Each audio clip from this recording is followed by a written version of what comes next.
विजय रूपानी गुजरात के पूर्व मुख्यमंत्री लंदन जा रहे थे अपनी बेटी से मिलने। खुशबू राजपुरोहित, जिनकी इसी साल जनवरी में मनफूल सिंह से शादी हुई थी, जो लंदन में पढ़ रहे थे।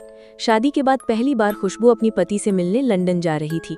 डॉक्टर कोमी व्यास, उदयपुर की एक मशहूर डॉक्टर, अपनी फैमिली के साथ हमेशा के लिए लंदन शिफ्ट हो रही थी। इन तीनों नामों ने 242 लोगों के साथ एयर इंडिया की फ्लाइट नंबर AI71 बोर्ड करी थी। कई लोगों ने फ्लाइट बोर्ड करने के बाद अपने घर वालों को मैसेज किया होगा, कुछ ने सेल्फी भी भेजी होगी और कई लोगों ने ये कहा होगा कि अब लंदन जाकर जब लैंड करेंगे तब मैसेज करेंगे। लेकिन उनके घर वाले उस एक मैसेज का इंतजार करते रह गए, क्योंकि लंदन जाने वाली ये फ्लाइट टेक ऑफ के कुछ मिनट बाद ही अहमदाबाद के एक मेडिकल कॉलेज पर क्रैश। फ्लाइट में 242 पैसेंजर्स थे, जिनमें 53 ब्रिटिश नागरिक, 7 पुर्तगाल के नागरिक, 1 कनाडा के नागरिक और बाकी भारतीय थे। अहमदाबाद पुलिस के कल शाम के बयान के हिसाब से 204 यात्रियों की मौत हो चुकी है। उनकी बॉडी भी रिकवर कर ली गई है। ग्राउंड पर हुई कैजुअल्टी को काउंट करें तो ये आंकड़ा 294 तक पहुंच जाता है। 41 लोगों का अस्पताल में इलाज चल रहा है।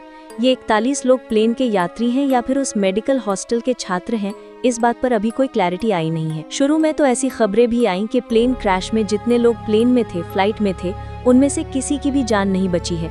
लेकिन एक ब्रिटिश नागरिक, जिनका नाम रमेश कुमार है, इंडियन ओरिजिन के हैं, इस फ्लाइट के अकेले सर्वाइवर हैं।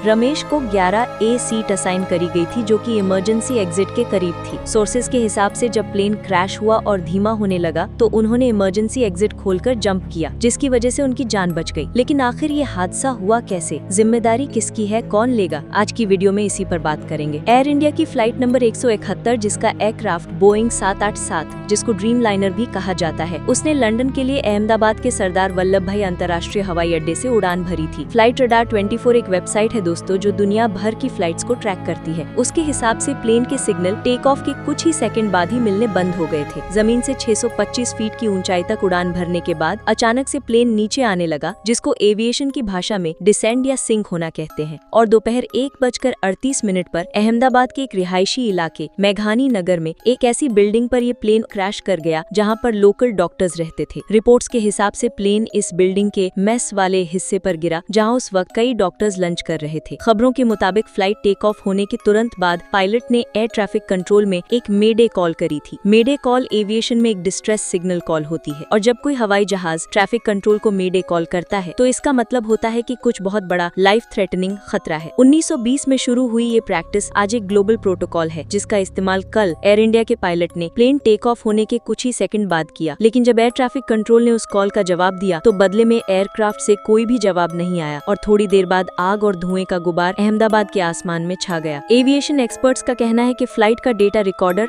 कॉकपिट का वॉइस रिकॉर्डर और ब्लैक बॉक्स जब तक रिकवर नहीं हो जाते तब तक कुछ भी कहना जल्दबाजी होगी। विजुअल्स के हिसाब से प्लेन सिंक हुआ और मिड एयर तो कोई भी एक्सप्लोजन नहीं हुआ है। प्लेन सिंक होने की वजह इंजन माल फंक्शन हो सकता है, लेकिन एविएशन एक्सपर्ट्स के हिसाब से एक प्लेन में 2 इंजन होते हैं और दोनों इंजन एक साथ फेल हो जाएं, ऐसा होने की संभावना 1 in a billion होती है, वो भी टेक ऑफ के 1 मिनट के अंदर अंदर।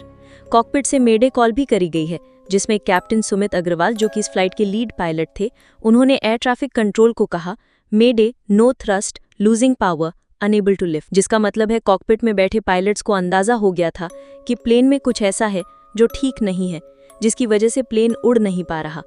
600 फीट तक पहुंच जाने के बावजूद लैंडिंग गियर वापस प्लेन में क्यों नहीं गए थे, इस पर भी सवाल उठ रहे हैं।